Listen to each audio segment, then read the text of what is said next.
Ready?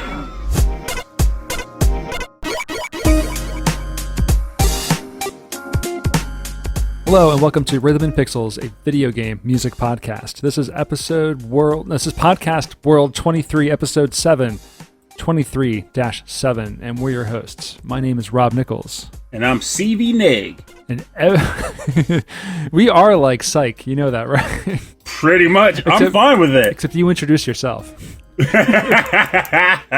Every week we listen to great video game music from all consoles and all generations, the past and the present.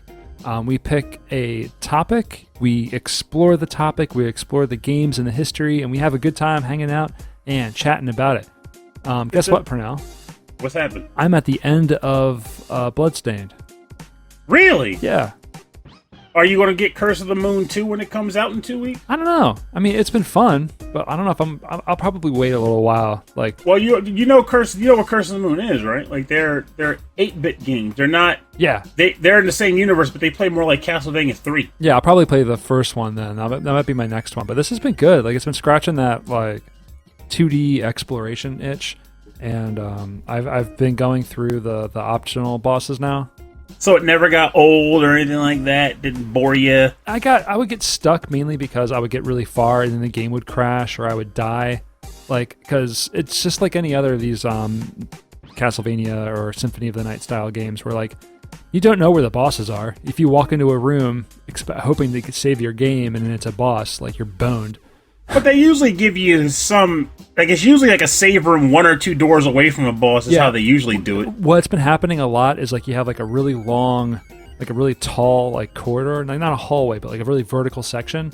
Mm-hmm. And then on your right would be a save room, and on your left would be the boss. Oh, you go in the wrong door. But you don't know that. It's just 2 doorways, and so you pick one. 50-50 shot to save you a game or death. And so, like, I play through these stages, and Christy looks up like she's reading or something, and she looks at it, and she says, like, oh, what are you doing? I was like, well, this feels like there might be a boss, so I'm just going to backtrack just to be safe. And she's like, but you went so far. I'm like, yeah, but I don't trust that next door isn't going to be the boss.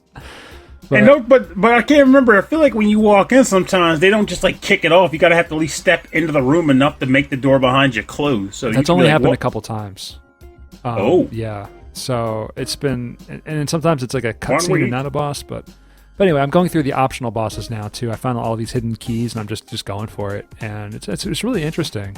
Is the castle big? Is it a 200% or is it just 100? So far it's just 100. I think it's just 100 because one of the optional bosses is Alucard, but he's not called Alucard. And you have to have vampire, and you have to have a 99%. You have to have a 99%, castle rating. Yeah, exploration rate. And then he pops up. He's a librarian in the castle, and so when you find him, you can take out books, and they're like little stat boosts. Mm-hmm. And then from what I've read is that at the very end of the game, like when you've explored enough, you can take out this one book that's like special, like a secret book. Mm-hmm. And then towards like the last area of the game, after you get out of a save room, he'll come after you and be he's like, "Where's my book?" Yeah, he's like, "You're late returning the book," and then you have to fight him, and he's like the hardest in the game.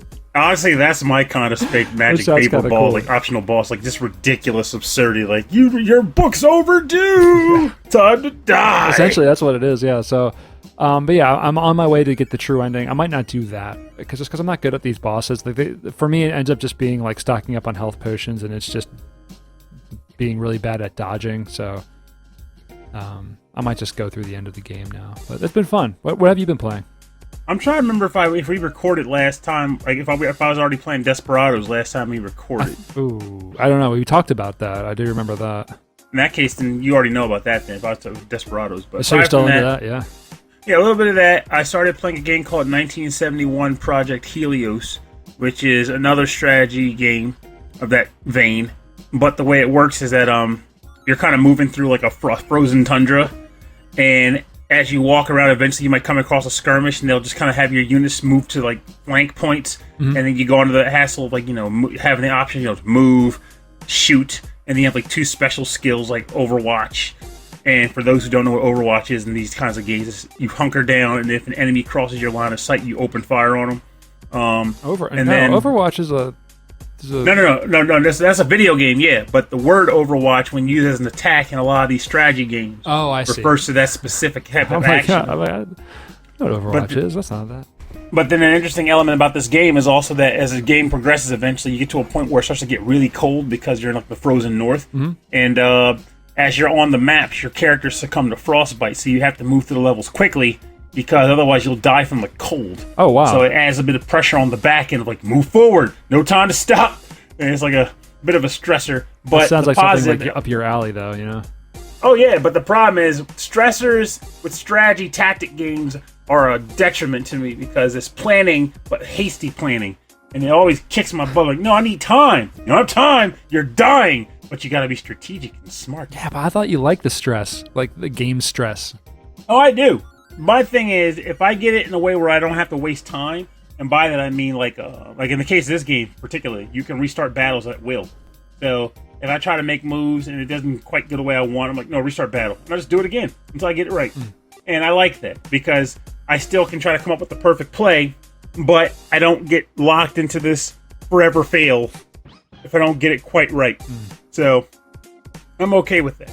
But I've been playing that. I'm about to start Brigandine, which, for those who may not know, it is a ridiculously long-awaited sequel to a game that originally came out in like 1996 or something.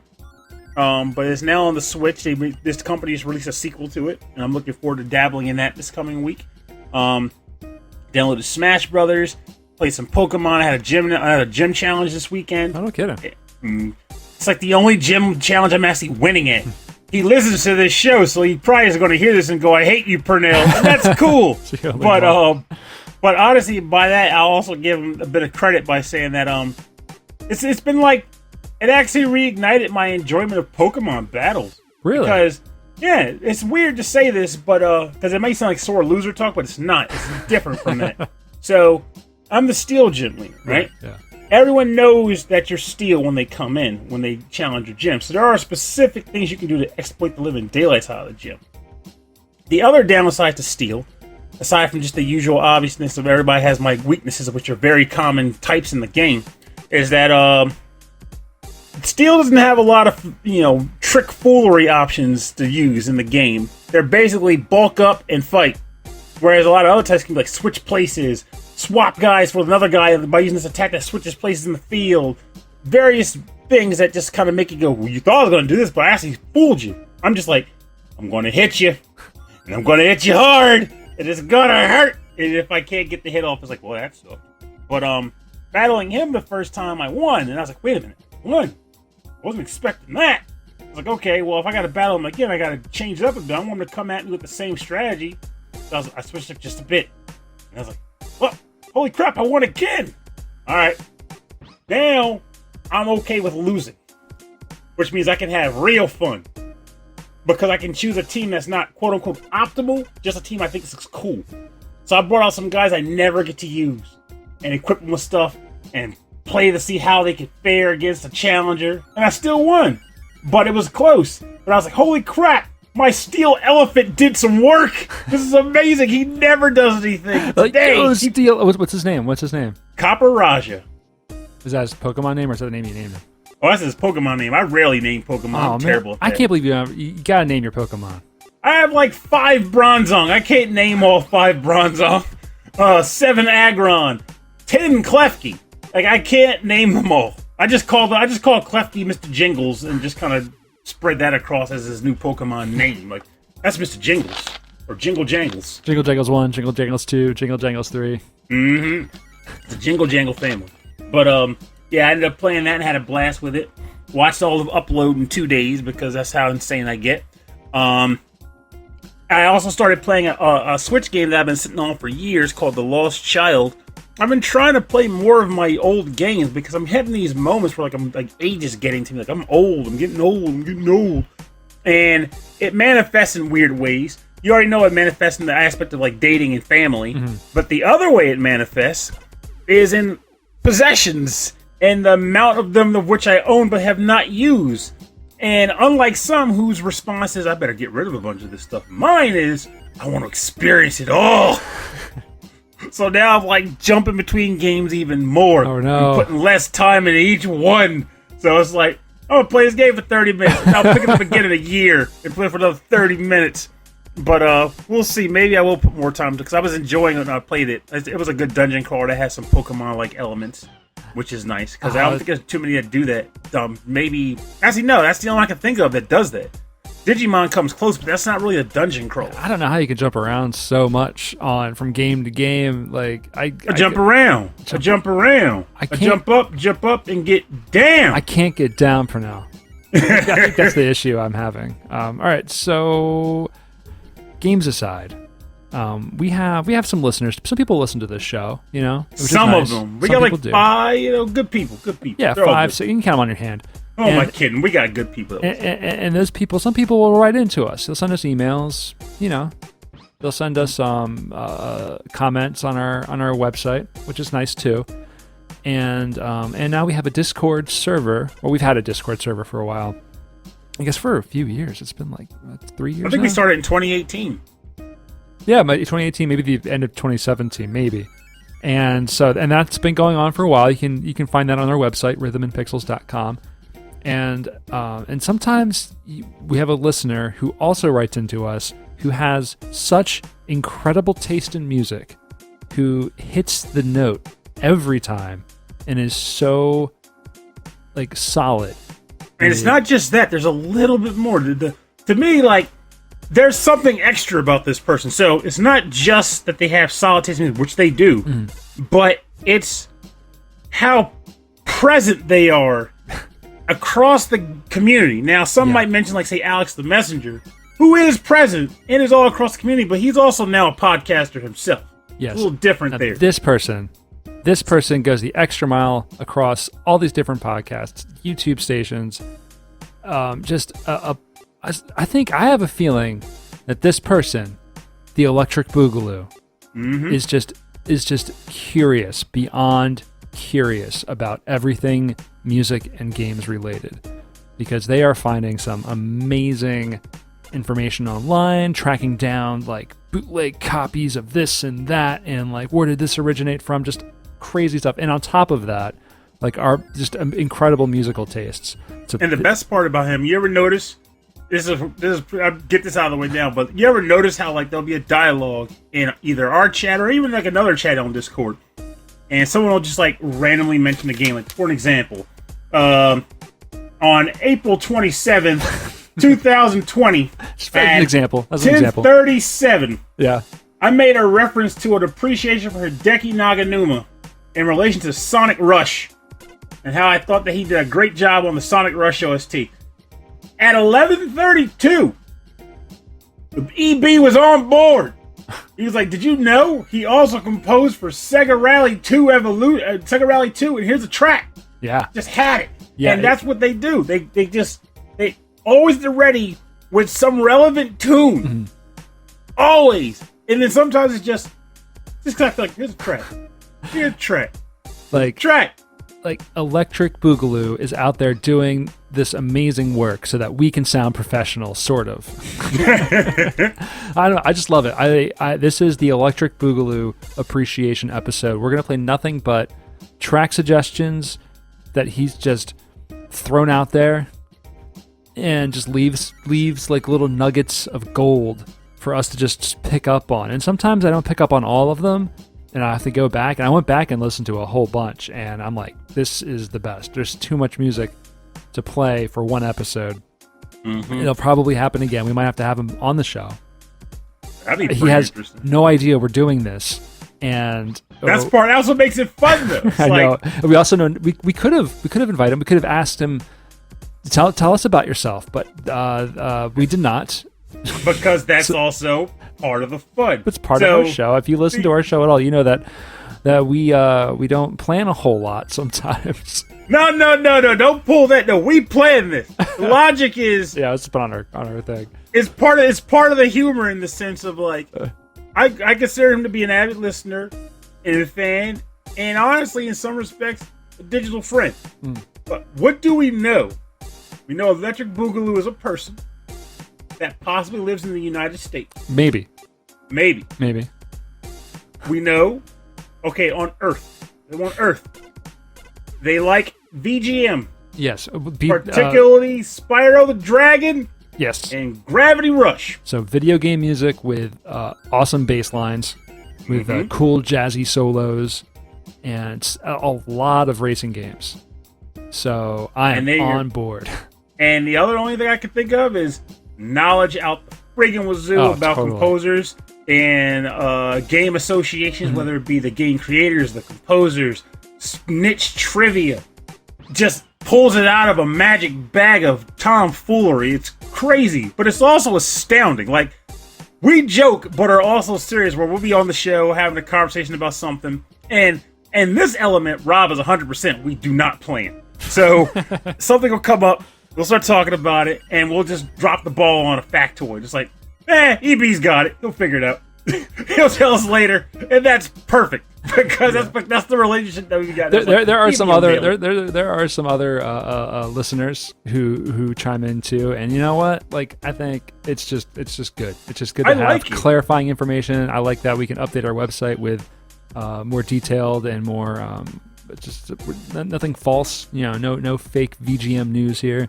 But let's get into some tracks. So we picked nothing but Electric Boogaloo picks from over the past few years. The new game, Streets of Rage 6. You didn't know that, but that's a real game, and it's coming out yesterday. It's already out. He knows all about it. Yeah, it's amazing. I just had to fake video game news, but and then we're gonna have some fake Electric Boogaloo facts as well. So I'm gonna, after every track, I'm gonna have a little fact, and Pernell, you tell me if it's true or false. Okay, intriguing. Yeah. Oh, you mean about the picks? No, about Electric Boogaloo. Oh, this will be something. All right, well, it's your first pick. The first pick is yours. Oh, right. Yeah. Well, this pick came from EB on April the 6th, 2020 at 7:58 p.m. It comes from the game Kula World, which in the United States was known as Rollaway. It is the field theme, and it was composed by a group that is apparently known as Twice a Man. Twice a Man. I'm sorry, what was the name of this game again? Kula World. But you can also put Rollaway. That's what it was called in the States. All right, well, let's take a listen.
Welcome back.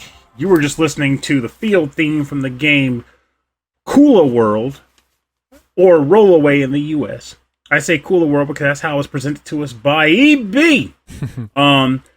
Composed by a group called Twice a Man. So this is one of those games where this is a good example of something that like he's also good at, where like it'll be a game that I've genuinely never heard of, and it's like on a whim. It might be a link by music, or it might be a link because of like game themes. But EB will be like, take this, just give this a listen. You might give this a try. Check it out, see how it is, And a lot of times, like I might not have time to play it because I'm playing like a gajillion games. But every once in a while, we'll take a crack at it. In the case of this one, I'm looking to probably get it on a ROM or something and play it on an emulator because I don't know where I'm going to find a copy of Rollaway. But I liked what I saw. I liked what I heard. And the idea behind the game is just like you're like a marble rolling around like on 3D like floating landscapes. You can like roll on the side of the walls. There's like portals and such.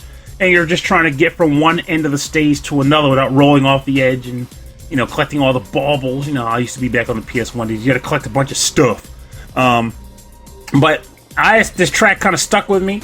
The idea that he referenced this classic behind game that no one knew about but him stuck with me. Yeah, I've never even heard of this thing. It's very much like Monkey Ball, kind of like, I don't know, man. It's so obscure.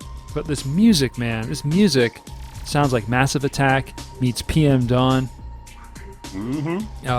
Every time I hear that kind of that break beat or whatever beat they're using, it reminds me of Set Adrift on Memory Bliss. Remember that song? I do not. Oh man, I'll play it for you later. It's really good. Set Adrift by Memory Bliss. Set Adrift on Memory Bliss. It's good. Good stuff. I got to spell out know it if I hear like, oh, that's the thing, the jam. Well, all right. So Electricboogaloo. He was born in April 16th, 1947. He played 20 seasons in the NBA for the Milwaukee Bucks and the Los Angeles Lakers.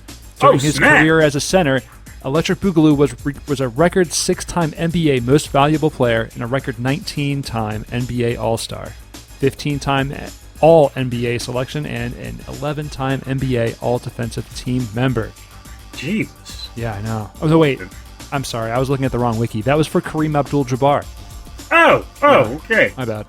That's okay. It's okay. But the important part is EV likes good games. Yeah, the important part is that I did research on somebody. I can dig it. This track was awesome, man. That is so good. Like this is the stuff I'm always looking out for, and it's just right there. Like he just knows where it's all at. It's so perfect. It's a good memory bank too, because like a lot of people will say that I have a decent memory bank, but I'm weird in regards to how mine works. I have a Rolodex that only gets referenced when it's recalled. Like I can't just pull it out of my head. I have to actually get someone to make a statement that drives me like 5 cards away from the catalog section that I need to be in. I'm like, oh yeah! You have to have like a topic that like triggers a memory of something for you, and then you're like, okay, I know where that game is. Where like for me, it's like, okay, here's the topic. I'll randomly pick like 20 games and listen to their full soundtracks and hope I like land on something I like. It's a little bit of work, but like I tend to start to have some games I go back to and know where things are. And there are some games I played too that I remember, but not like you. And I'm honestly kind of glad for that. Like it's something I used to resent back. There were times where I would definitely resent it, for like almost like doing like bar hopping and stuff. Like I don't do bars, I do video games. But I look back on it, it's like I'm pretty sure I wouldn't remember much of my bar outings because I don't remember much of the ones I did go on. But I remember my games. I remember how I experienced Crash Bandicoot 2. I remember how I experienced, Star Ocean 3. You remember those experiences. Yeah, and it's nice to be able to just recall those things on a whim. Doubly so when I can recall those things on a whim to connect to listeners and to you. It's just a good feeling to be able to do that. I can't connect on what beer I drank yesterday. No. I just know beer is good. There's some flavors. For me, like some food, some flavors, and some drinks will trigger some like heavy nostalgia feelings. So, and some smells especially. I mean, I think that's obvious that smells would do that. But The barcade near us that just closed, 1984, which is very sad. But again, like I kind of stopped drinking, like so I stopped going. I don't know, but walking into that place and the smell of stale beer on their floors, it was a good smell. Yeah, it's just boom. Immediately, I'm like happy time, right? Like I don't know what it is anymore. It's like that smell is not a great smell, but it triggers like it's a homely smell because of your memories, experiences with it. Yeah. All right, so my first track from Electricboogaloo is from the game Willy Wombat for the Sega Saturn, which has an incredible soundtrack. I've never heard of Willy Wombat, never owned a Sega Saturn, but this music is awesome. This is the Ruins of Khuf, which is level 5. Yeah, it's composed by Masayoshi Ishi and Takeshi Sato.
We're back. You're listening to The Ruins of Khuf. Khuf. Ruins of Khuf.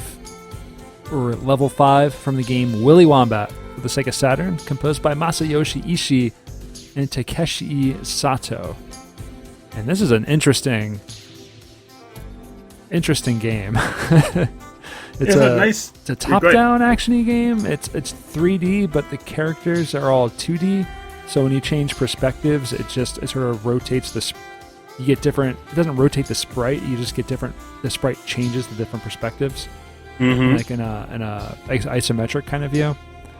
And it's not super exciting looking, but what's interesting is that Crash Bandicoot's original name was Willy the Wombat, and because Sega released the actual Willy Wombat game first, Naughty Dog, the developer of Crash, had to change the name, and they came up with the name Crash Bandicoot. And you know what? Which character do you remember more, Willy the Wombat or Crash Bandicoot?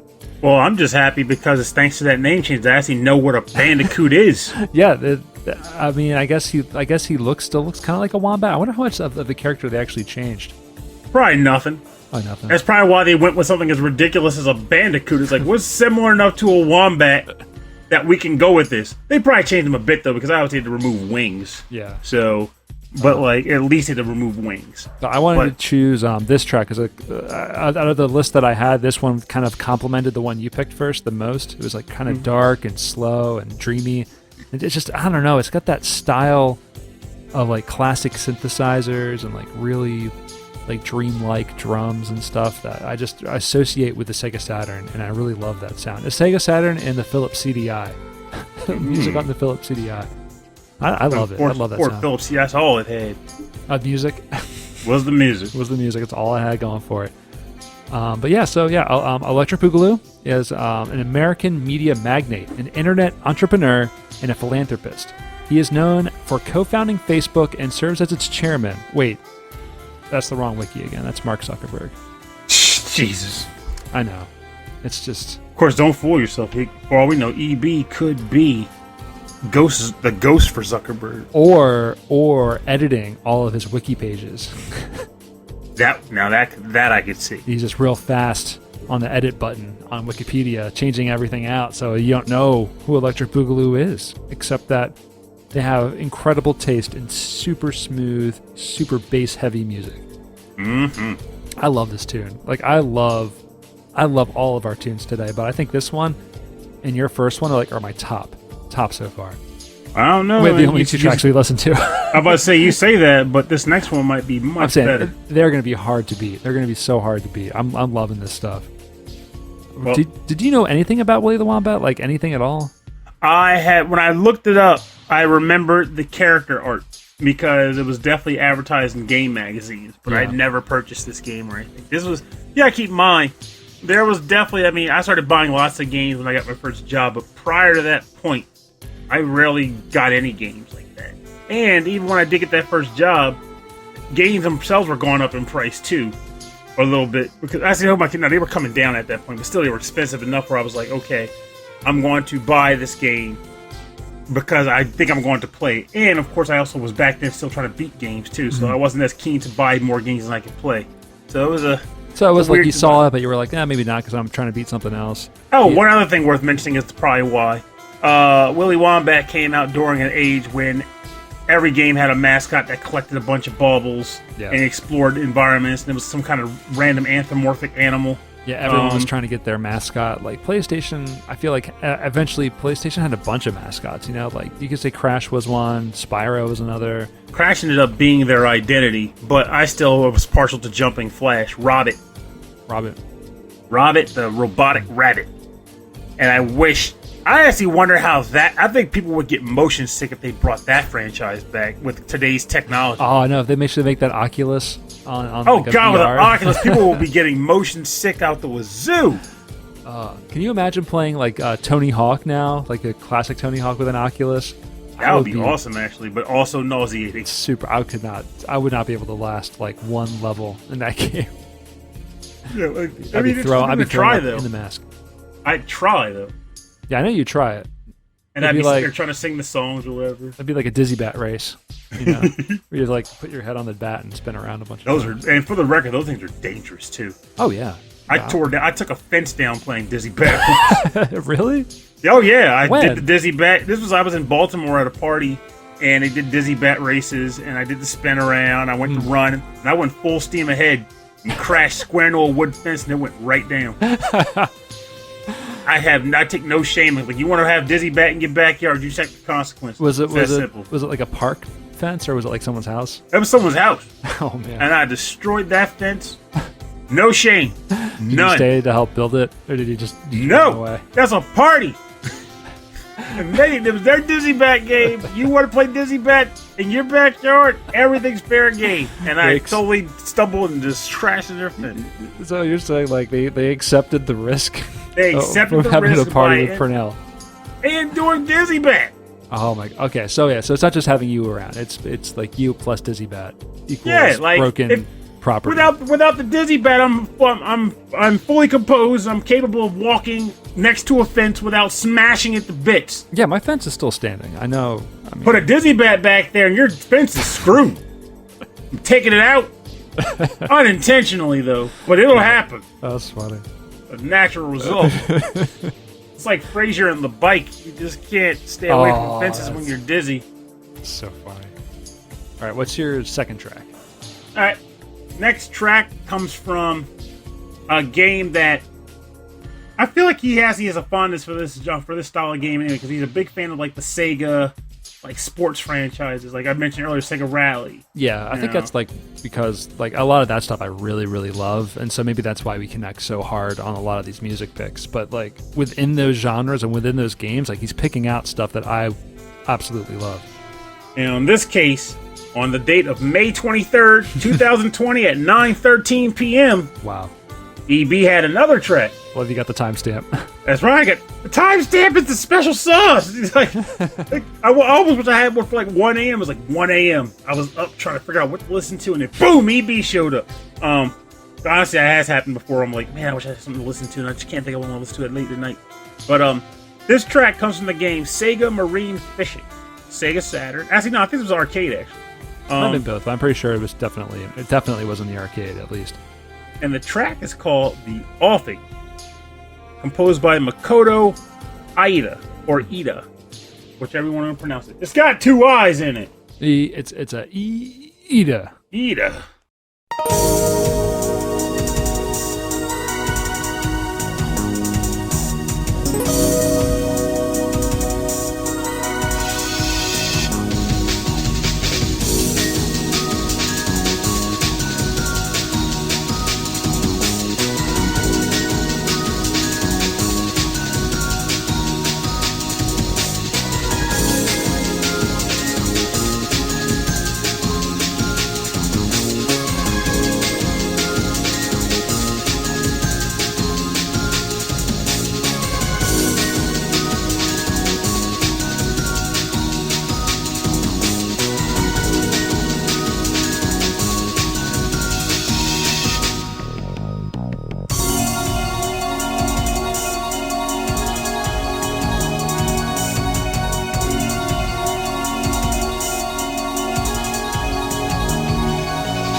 Welcome back, or rather, welcome back. You're listening to The Offing. I don't know why that's killing me. This is all over the place. That just got me. This is the track called The Offing from the Dreamcast and Sega arcade game Sega Marine Fishing, composed by Makoto Iita, or Iita, and submitted to the fan base by Electricboogaloo on May 23rd, 2020 at 9:13 p.m. Eastern Standard. So this game, I've honestly, only time I've ever really gotten into fishing games is if they were mini games and larger games, mainly being because I want them to yield rewards for the bigger picture. Like, you know, you play Trails of Cold Steel, you get enough fish, you get points, you get cool equipment like accessories to ward off poison and stuff, whatever. It ends up being fun. Or Breath of Fire, where you can get, like, you know, the best dragon items by fishing somehow. But by that token, that means I've never really gotten into the normal fishing games, which means I would have missed out on all these cool tunes. And EB brought the beats. Yeah, there's not a lot of them, and so we had in the past we've had episodes of just mixtaped episodes of just music. We had one called the Fishing Dance Party, which was all music from fishing games, and then we had one of Sega deep cuts of all Sega remixes, and then over on Ed Wilson's show, the VG Embassy, I did an episode of nothing but drum and bass music, which is what this is. So it's like, it is perfect. Like, they found fishing, drum and bass, and perfect. There you go. And one thing that the Offing, the OFFING, The Offing is the name of the track. Which is strange to me. I don't know what that means. You described it as being the moment in the game where you sacrifice the fish to the carp god. I think so. I don't know. I'm googling it. Looking for a dictionary. Here we go. Oh, here we go. The offing is the more distant part of the sea seen from the shore, beyond the anchoring ground, or a position at a distance from the shore. Ah, okay. That's a much more relaxing definition. Yeah, I thought like you offed a fish. You know? Like, done. One thing that kicked into, I honestly didn't remember it until after we'd already started recording the episode, but I actually do, believe it or not, have an EB memory. Oh, all right. What's that? Genuine one. You want to share it with the class, Pernell? Oh, of course. All right, let's see. So, I talk about like potentially streaming on the show here and there. And even got a response about it recently from one of the listeners, which I think I might actually take seriously. Look into it, like maybe in the next week or two, if I can get some breathing room from work. But prior to this dialogue of streaming, there was that one time where streaming was attempted, and that was during the 24-hour Child's Play gaming marathon. Now, during this marathon, there was a big period, where I was like, I need something to play. I'm just sitting here. What do I do? And I broke out Crash Bandicoot 3 off the Crash Bandicoot collection. It was at the time the only Crash Bandicoot of the primary games I had never played. Like, I hadn't played it at all. So it was a brand new experience to me. And Electricboogaloo came onto the chat.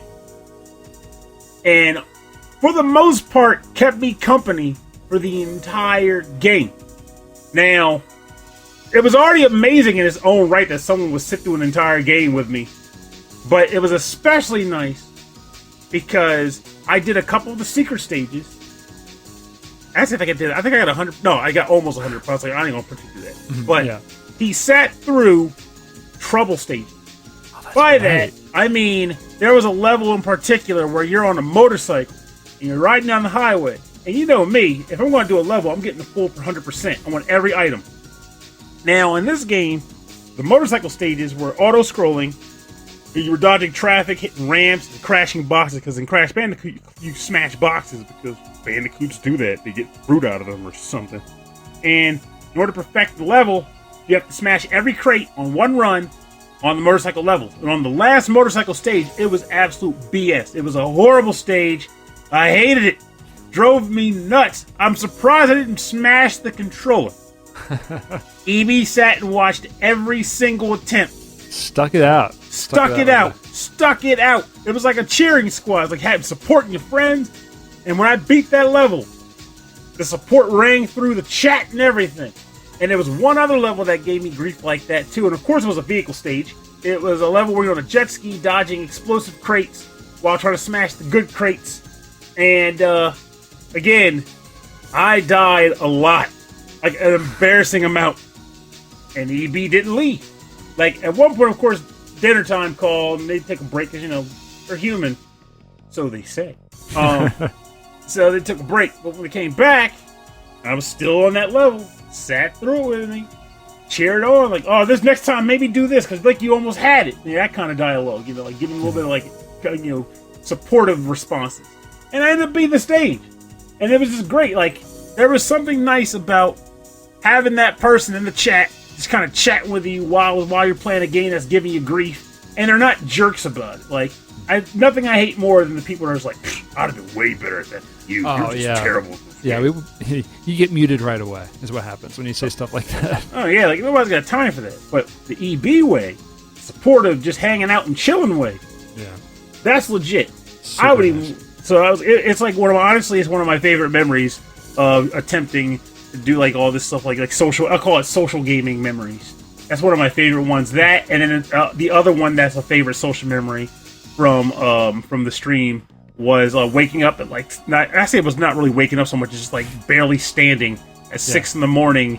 and a listener from England popped onto the stream. And for them, it was like just normal time of the day. And I'm just like, hey! You mean Michael? No, it wasn't Michael Bridgewater. That's who it was. It was Henderson. You're like, who? Oh, yeah, I don't know. Oh my God, it's killing me right now. He's on your friend's book or on your Facebook. Yeah. But like, Henrik. That's what I love. How I said Henriksen. No, Henrik Anderson. Henrik Anderson. Okay, yeah. I confused him with Tim Henderson. No, Henrik Anderson. He popped on and was just chatting it up with me a bit. And I was like, hey, man, how you doing? He's like, I'm about to go to the store with my girl. What you doing? I'm like, I'm playing Final Fantasy. I'm barely awake right now. I'm barely alive playing Final Fantasy. But it was great just chatting and just like catching up and stuff. And I actually do enjoy that. That was a really good memory of mine there too. Just like gathered. And I wouldn't mind having something like that happen again. Maybe this Child's Play on the doing it again. Yeah, maybe he'll hop on and push you through those difficult sections of Sly Fox. Sly Fox. I don't know. I was trying to think of a game that we Sly just collect Cooper? stuff. Yeah, Cooper, Sly Cooper, the fox. That He's would a fox, be fairly right? fitting. He's a fox. He's a raccoon. He's a Raccoon. Thievius raccoonus. Thievius raccoonus. Sly Fox. Who's Sly Fox? I'm sure it's. I'm actually would not be surprised if there's a real character named Sly Fox. I'm losing it. I don't know. All right, my next. Oh, that's why. My next track is from the game Dirt Fox, which is a racing game. I'm about to say, what kind of game is Dirt Fox? It's a racing game in the arcade, composed by Shinji Hosoe, one of my favorite composers. And this is a track called "Running Up Solo." So I think it's like I don't know, maybe like a time trial music. But this is for Dirt Fox for the arcade.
Bring it back. Yes, this is Running Up Solo 2 from the game Dirt Fox for the arcade, composed by Shinji Hosoe. And Dirt Fox is a racing game by Namco from 1989. And it's kind of like a top-down situation, except that your car almost always stays vertical, and when you turn the wheel, it rotates the whole stage. So it's a little disorienting, but it kind of keeps everything kind of together. It's really interesting. The graphics are really cool. It's because it's vertical. It's one of those like more vertical, like tall monitors. Oh yeah. And in the arcade, you could there are single cabinets and there are dual cabinets, like 2-player, and you can link up to 4 cabinets together to have up to 8-player matches. Which is pretty. I would enjoy that. Yeah, that's really, really cool. And of course, Shinji Hosoe, who's like a Namco vet and is just the funkiest Japanese man in the world. It's just so good. And apparently he did some extra stuff I didn't even know he did. Like apparently he's got music in DJ Max Respect, which now I'm going to have to look up later tonight. Oh, man, it's So much of his tunes are fantastic. They're peppy, they're dark, they're jazzy. I love the keyboard solos in this track. The FM synthesis is so clean. I think it's my favorite track from the episode, honestly. Oh yeah. I love the bass line. It's got a disco bass. It's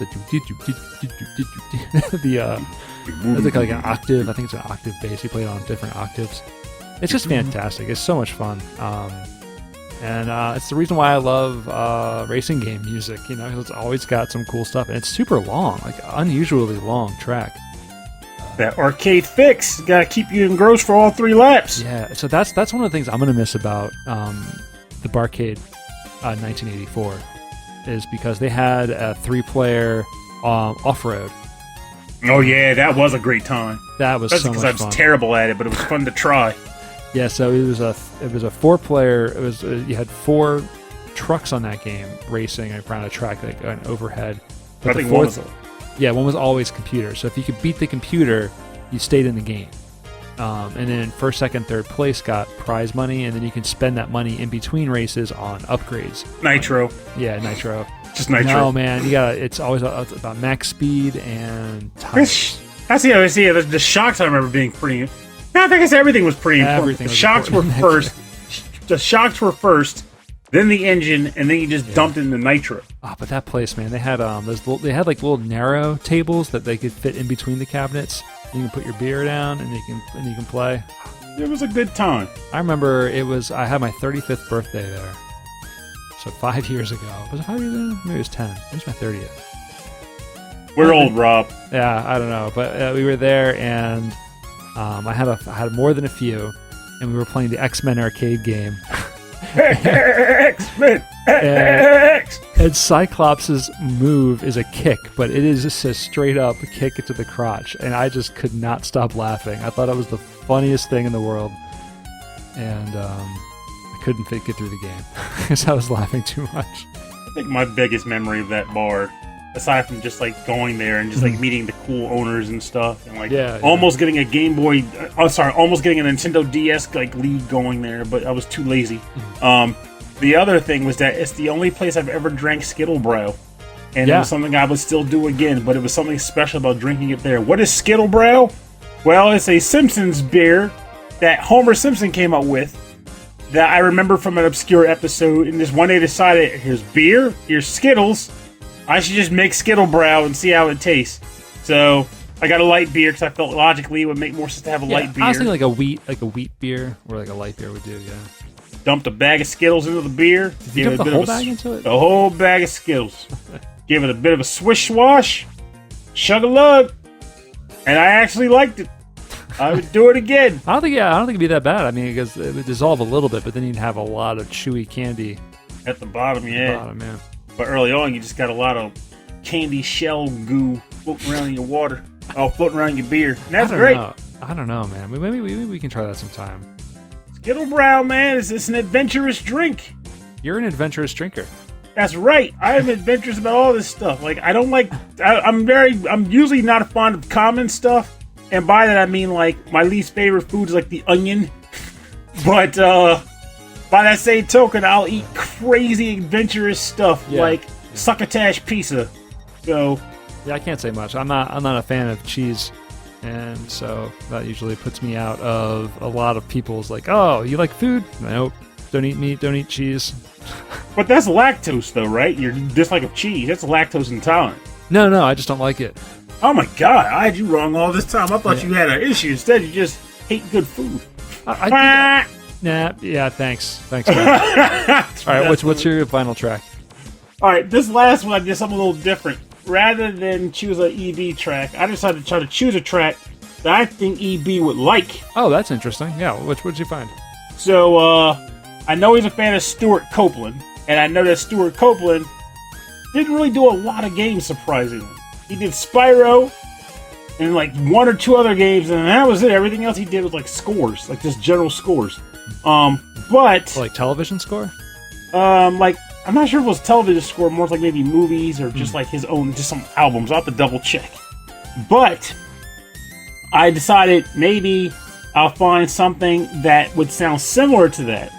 something he could produce, or sounds similar to the music that he would have had in his main game that EB liked, which is Spyro the Dragon. So for some reason that took my brain to Skylanders, Spyro's Adventure, which was the attempt at starting a new franchise by using Spyro as the jumping off point, which succeeded for a good 5 or 6 years. Yeah, you were into Skylanders too for a while. My wallet wasn't. This room is full of Skylanders and it's ridiculous. But the games themselves were fun, but I'll get to that in a minute. The track itself comes from the game Skylanders, Spyro's Adventure. The track title is for the stage Oilspill Island, and it's composed by Hans Zimmer, and I hope EB digs it. This is Hans Zimmer? Hans Zimmer. That's amazing. Okay, cool. I had no idea Hans Zimmer did the music to a Spyro game. Hey, I'm surprised. I think he did it for a lot of the Skylanders games, which surprised me to learn, because I never knew who did them. Wow, okay. Let's listen.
Welcome back. You are listening to Oilspill Island from the game Skylanders, Spyro's Adventure, composed by Hans Zimmer. Now, this is a gem. Like, I always had a weird relationship with the Skylanders OSTs in that they're fantastic OSTs. But I guess maybe it's because they're orchestral, but I never truly remember them outside of the game. But when you're playing the game, it's great music. And it does a good job of setting the mood for the gameplay. So you're just like, okay, cool, this is playing. I don't want to turn the music down. I want to turn it up and get it in. But I do remember Oilspill Island a good bit, which is why I was like, oh, pick this one today. Skylanders is an interesting franchise in the fact that it's actually a legit game, but it was both mired and also propelled by its gimmick, which was physical purchases. Yeah, to buy those, like, it was like amiibo toys, and then like they would unlock characters, I guess, within the game. Yep. So when you wanted to use a character, you had to actually put it on the portal, which was a little plastic platform, and the game referred to you, at breaking the fourth wall. You were considered the portal master, and you were basically summoning the Skylanders into their world, and you were technically saving them by buying them from the store.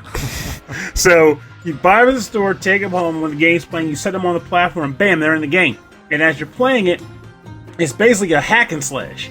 Enemy mobs show up, you beat the tar out of them, you get experience points, you level up your guy, you get more power and stats, and then you can also use currency to buy new moves for each guy. But the thing that made it interesting in the sense that they were able to kind of double down on some of the more gullible folks is that at a certain point in the game, every character had a skill tree split where they specialized in one of their two main attack types. And you had to choose. And then once you chose, you were locked out of the other path for the remaining moves, and you were only focused on the other. So you're like, okay, I'm going to focus on sound bubbles for Ecco and ignore his splash dash. And you're like, well, what if I want to play the splash dash now? You could reset his stats and get new stuff, but you don't want to do that. It's going to take time. You better just get a second one and then have both. So many Skylanders. And I remember buying the darn franchise at a friend's suggestion because she wanted to try it, and we agreed to kind of like play it together. I remember every time I went to your house, there were more and more stacked up on your coffee table. Yep, because you had to have them all there to summon when you needed them. And I was like, why do you have them out? Like, why do you have to have such a mess of these things? And you're like, well, when you're playing the game, you got to pull it out and use the next one, pull it out, use the next one. Like, that's crazy. Diabolical, man. It is super diabolical. And by like the 5th or 6th game, I have a lot of Skylanders, and they have no value whatsoever. So if I wanted to sell them, I'm giving them away. But they're still cool toys, though, I'll admit. They are neat looking. They are really neat looking. It's why people collect the amiibos too. Like they just look cool. Yeah. But of course, with the amiibos, there's more like nostalgia too for all those characters. This is all like a lot of these are OCs, right? Like original things. Yeah, there's a few like non-originals, though. Even those guys get a little bit of an original tweak. Like there's like 2 Nintendo characters, Bowser and Donkey Kong. Oh, really? But they're pretty much tweaked to the Skylanders brand. Like Hammer Slam. What was it? Like Hammer Slam Bowser, and like Barrel Bash Donkey Kong, and they have like racing suits on. And Bowser drives like a helicopter or a plane that's fashioned after his clown copter. Now, you know Hans Zimmer, right? Like, for some reason, I know his name. I think about Die Hard for some reason.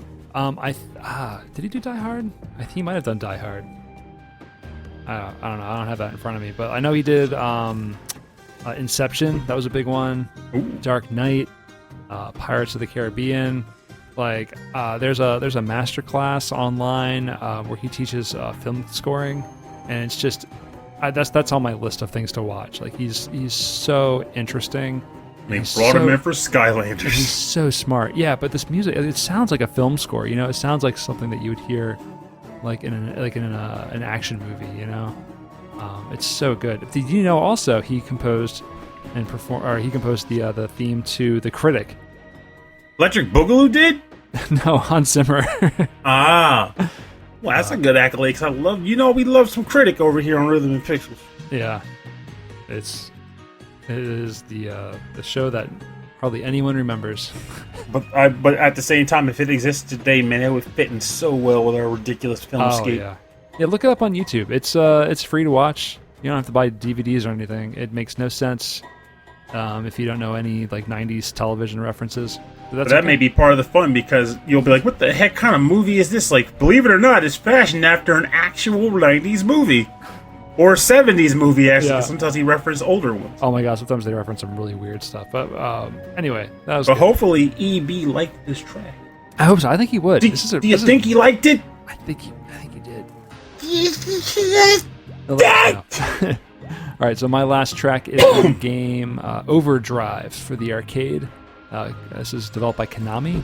The track is Konami Avenue, and it is maybe composed by Motoaki Furukawa, but we know all that's credited is the Konami Kukeiha Club, the Konami in-house band. So here we go, Konami Avenue from Cucamonga Club.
That is too good. Like, that's ridiculously good. This episode is criminal. We could be put to jail for having such good music on this episode. And most of it, actually all of it, really, because even the one I just picked was like inspired by him. Brought on by EB. Yeah, Electricboogaloo, the person that we're doing this show about. This is Konami Avenue from the game Overdrive, developed by Konami for the arcade. And composer is mostly unknown, but we know it was credited to the Konami in-house band, the Konami Kukeiha Club, which is the Konami Square Wave Club. So, man, everything about this, the speed, the drum fills, that jazzy solo, especially at the end there when the drums kick out and it's all super smooth. There's just the melody is so strong, and then it weaves in and out. It's playful. This track's amazing. Everything about this thing is crazy good. I know I've listened to this soundtrack at some point, and I must have forgotten about it because the artwork looks familiar. I remember watching gameplay, but wow, this music is so good, so good. Honestly, I wasn't even expecting it to hit the notes that it did, but I loved it. Stupid good.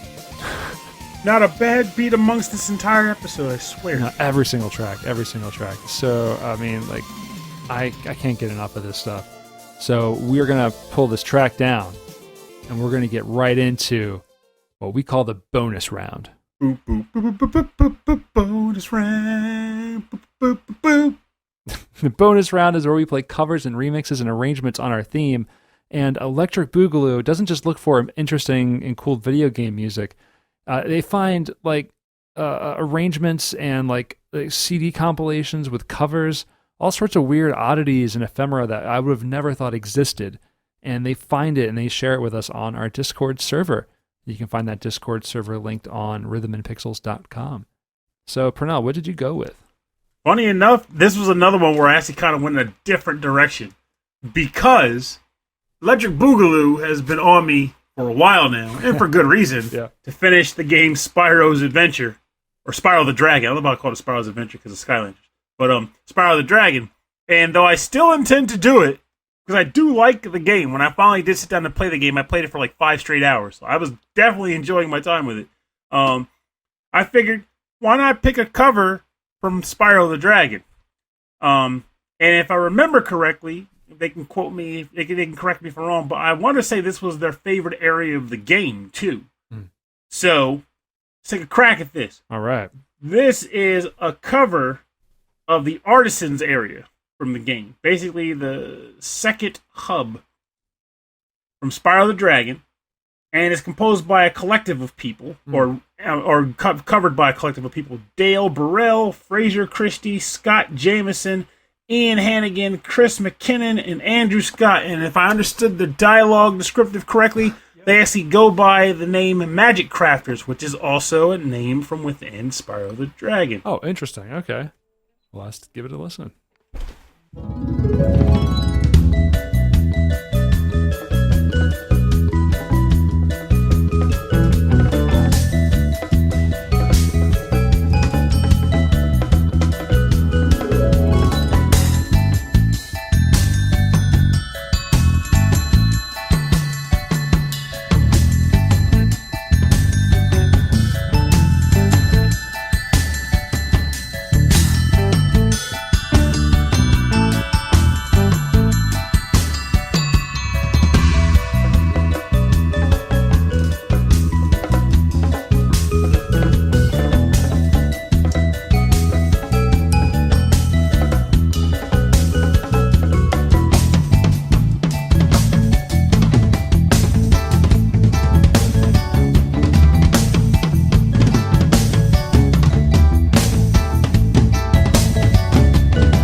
welcome back.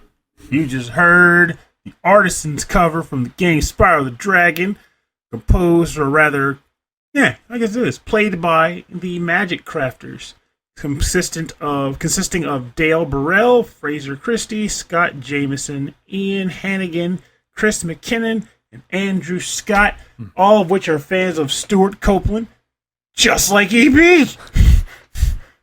It's a good track. Honestly, it's funny how, like, every once in a while I find myself picking a track where I'm not, like, doing that thing where you dance in your chair and stuff. But the thing about it is, like, it's okay, because this is not meant to be a rocking track. It's meant to be a good track. Yeah, a track you just kind of listen to and consume. It is smooth. I love the rhythm section on this. There's so much going on, and it's really tight. I really enjoyed that. And I do promise I am going to beat Spyro the Dragon. It's going to happen. I can't speak for Ripto's Rage and Enter the Dragon, though I may at least try those. But I am going to beat Spyro the Dragon. Maybe even this weekend, because it's a holiday weekend. We'll see. All right, well, my track comes from a Sega remix compilation. And this reminded me of when I did the Sega Deep Cuts mixtapes, which if you haven't listened to it, definitely go back and seek those episodes out. There might be two of them. But one of them for sure is all just remixes licensed by Sega from like classic Sega Genesis and Saturn titles and Sega CD titles. Now this one is from Sega Power Cuts Part 1, and it is a remix of From Ecco, The Tides of Time, St. Gabriel's Mask, the vocal remix. It's just so unusual and so different from what I would expected knowing the original Ecco song. It's very different. This is arranged by Spencer Nilsen and Gary Cirimelli, and it's from Sega Power Cuts 1. This is St. Gabriel's Mask, the vocal remix from Ecco, The Tides of Time.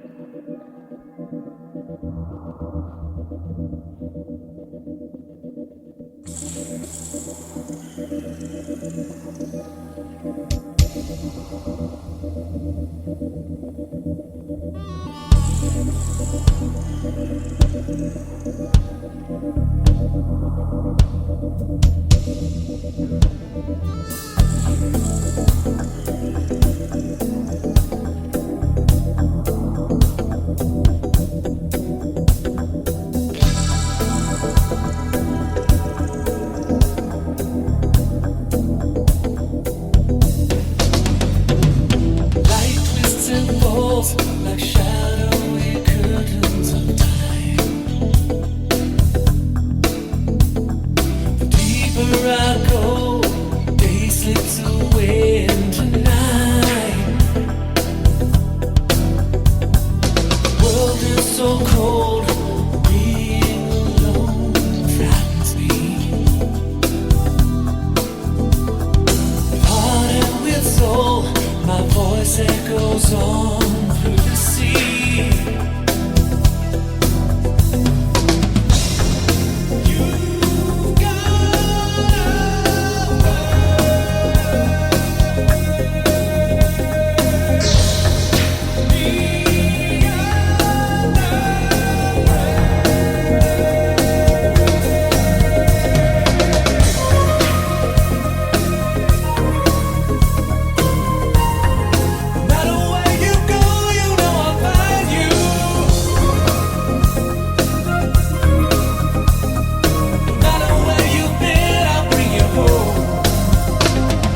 And that was St. Gabriel's Mask, the vocal remix from the game Ecco, The Tides of Time, and that was found on the compilation CD Sega Power Cuts Part 1. That was arranged by Spencer Nilsen and Gary Cirimelli. And yeah, it's so smooth. It is so cheesy, like in the best possible way. I love this song. It reminds me of like MTV or no, not even MTV, VH1, you know? Oh, it was a good track. I just like Spencer Nielsen in general. Yeah, like, really good. And I heard his voice, and I was like, that has to be him. Because like, I didn't realize that he was singing on the track that I picked of his some time ago. By hearing the voice now, I was like, there's no coincidence. That's the same guy. He sings. Yeah, Spencer Nielsen sings. So Ecco the Dolphin was his second game. Well, I'm sorry, no. Yeah, this is his second game. Before that, his first game was Shakan on the Genesis. Shaka Khan?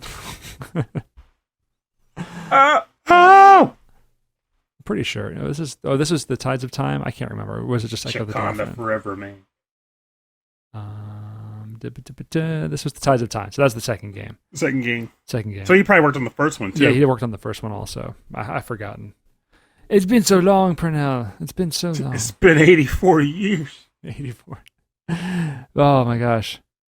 Electric Boogaloo will save us. Anyway, if you want more information about the bonus round part of our show, go to rhythmandpixels.com, and we'll have links to Bandcamps and SoundClouds and everywhere where you can get the music and support these artists.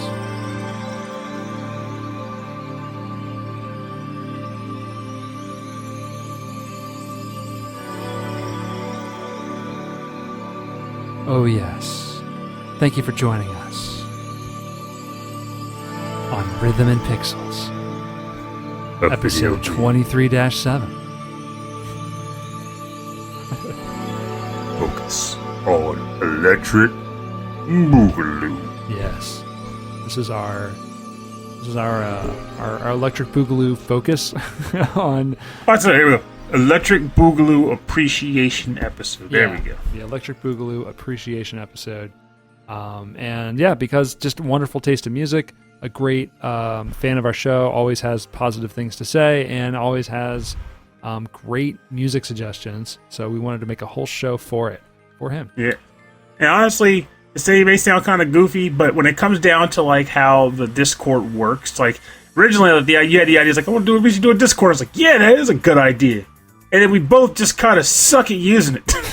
But that doesn't mean we don't like it. It's just that we're not the best at it. But my overall hope was always that the Discord would become a thing where listeners of the show would ultimately just go and chat. And we'd pop in when we can, and we'd chat with the listeners too. But ultimately, we wanted it to become its own living entity, a living chat. And one of those times where we're just not able to quite be there, honestly, EB is. And EB is a fantastic person for contributing to that group like he does. He's always available to have some interesting factoid for a listener who comes on and say, hey guys, do you ever hear this track? And he'll be like, oh yeah, you hear about this too? And like a dialogue will happen. Like, it's just nice to see that community there. And EB is a huge part of it. Oh yeah. It's just really, really nice. So if you want to say hi, stop in our Discord server and you can say hello to him. But yeah, I am actually winding down, Purnell. I am really sorry. It's okay. I'm drinking a Pepsi. I don't know how you're doing it. I don't know how you do that. But anyway, thanks everyone for listening to our show. If you'd like to get in contact with us and say hello, if you have a music suggestion, topic suggestion, if you're in a band, if you know someone in a band who wants to... If you have rubber bands... If you've eaten a rubber band, call 911. If please. Own a large amount of rubber bands, let us know. Send us an email. rhythmandpixels@hotmail.com. Respond, Ray, don't eat them. Don't eat them. And if you'd like more information about the show, a full track listing from all of our episodes, and access to all of our episodes and everything else that we're doing, check out the website. rhythmandpixels.com. Check us out on Facebook, Instagram, and Twitter. It's Rhythm and Pixels, all one word, usually. We have a little group on Facebook called Rhythm and Pixels Chat. There's a lot of fun people, a lot of good conversation, a lot of good dialogue. And check that out there. Go to youtube.com/rhythmandpixels. We have our episodes get posted there. We also have a 24/7 live stream radio station playing nothing but 8-bit and 16-bit classics and deep cuts. And if you are a Patreon supporter of ours within a certain tier, you get a special shout-out message, or you can record your own shout-out message and put it on the radio station, and that goes in rotation. We currently have a few out there right now. So thank you to all of you. And so, again, if you'd like to support the show, just share it with people. Tell people about it. Tell people what you're listening to. You don't have to even say the name of our show. Just say that you're listening to some cool music. It's from a video game from the 90s.